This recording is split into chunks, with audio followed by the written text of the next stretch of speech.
Saraswati learning academy में आपका स्वागत है। आज हम आपके लिए लाए हैं सिंधु नदी जल समझौते से जुड़े हुए 20 प्रश्नोपयोगी प्रश्न।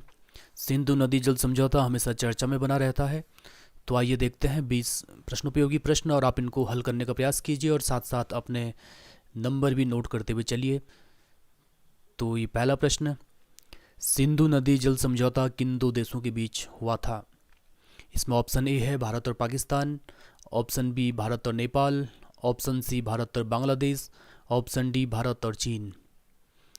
तो आपने इसका आंसर नोट कर दिया होगा। तो इसका आंसर है भारत और पाकिस्तान, ऑप्शन ए।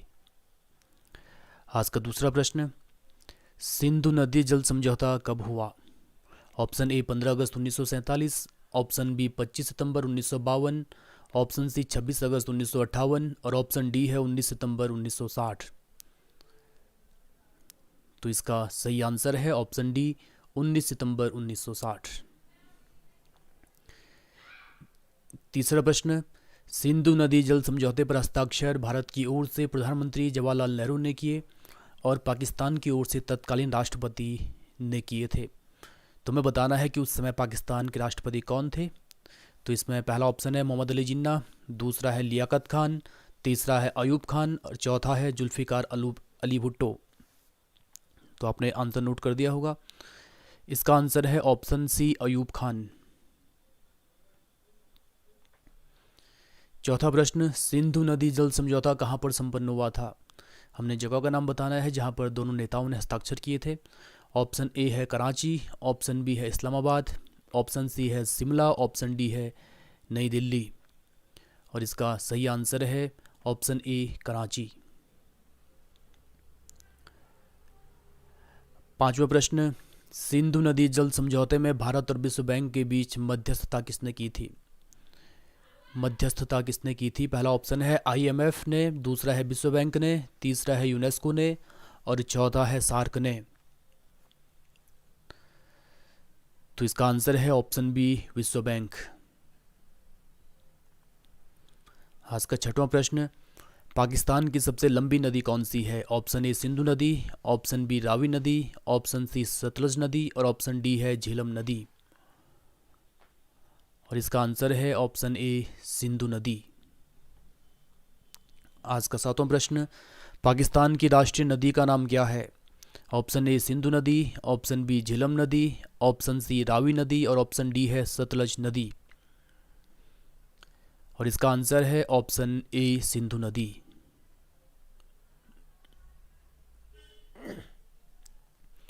आज का आठवां प्रश्न, सिंधु नदी का उद्गम कहाँ पर होता है? और इसका पहला ऑप्शन है रोहतांग दर्रा, दूसरा है सिनका बाव जलधारा, तीसरा है शेषनाग और चौथा ऑप्शन है वूलर झील। तो इसका आंसर है ऑप्शन बी सिनका बाव जलधारा। ये मानसरोवर के निकट स्थित है, तिब्बत चीन में। नौवां प्रश्न, सिंधु नदी किस सागर में गिरती है? ऑप्शन ए बंगाल की खाड़ी, ऑप्शन बी अरब सागर, ऑप्शन सी फारस की खाड़ी, ऑप्शन डी है काला सागर। तो इसका आंसर है ऑप्शन बी अरब सागर। आज का 10वां प्रश्न, सिंधु नदी जल समझौते के अनुसार 3 पूर्वी नदियों के जल पर भारत को अनन्य अधिकार प्राप्त हुआ है। इन 3 नदियों में कौन सी नदी शामिल नहीं है?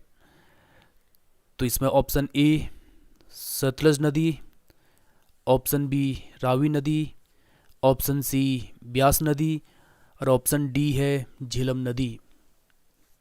तो ये महत्वपूर्ण है कि 3 नदियां पूर्वी जो नदियां कहलाती है उस पर भारत को अनन्य अधिकार प्राप्त है, यानी उनका पूरा पानी भारत प्रयोग कर सकता है। और इसका आंसर है ऑप्शन डी झेलम नदी। 11वां प्रश्न, 3 पश्चिमी नदियों के जल के प्रयोग का अधिकार पाकिस्तान को दिया गया है। इसमें कौन सी नदी शामिल नहीं है? Option A Sindhu, option B Jhelum, option C Chenab और ऑप्शन डी है ब्यास।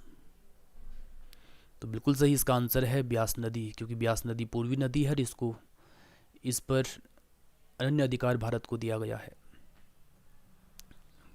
अगला प्रश्न 12वां, इस समझौते के अनुसार भारत 3 पश्चिमी नदियों सिंधु, झेलम और चिनाव के कितने प्रतिशत जल का उपभोग कर सकता है?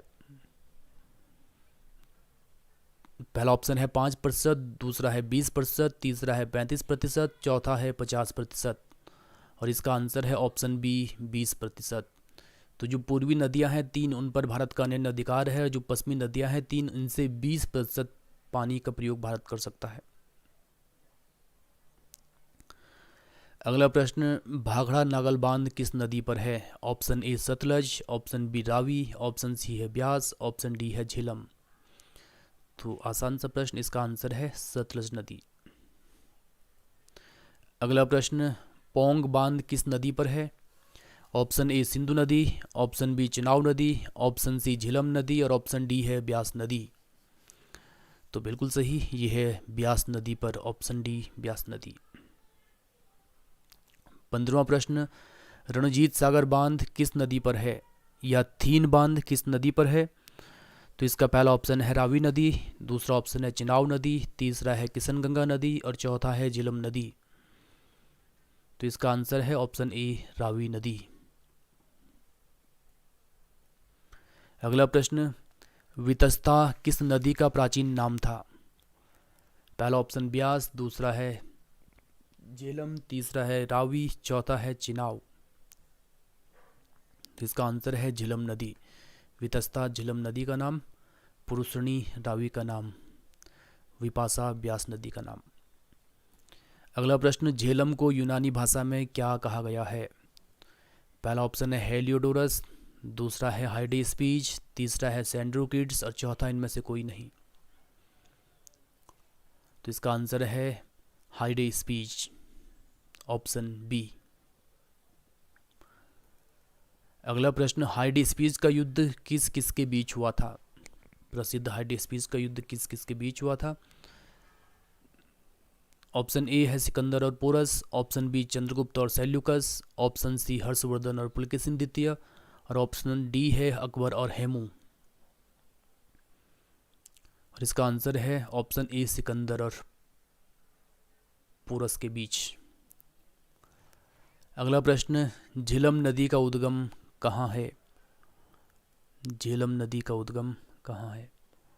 तो इसमें पहला ऑप्शन है मानसरोवर झील, दूसरा है शेषनाग, तीसरा है रोहतांग दर्रा और चौथा है ब्रह्मगिरी की पहाड़ियाँ। और इसका आंसर है Sheshnag, option B, option B Sheshnag. और आज का अंतिम प्रश्न, जम्मू कश्मीर की राजधानी श्रीनगर किस नदी के तट पर है? ऑप्शन ए सिंधु नदी, ऑप्शन बी झेलम नदी, ऑप्शन सी रावी नदी और ऑप्शन डी है ब्रह्मपुत्र नदी। तो इसका आंसर है ऑप्शन बी झेलम नदी।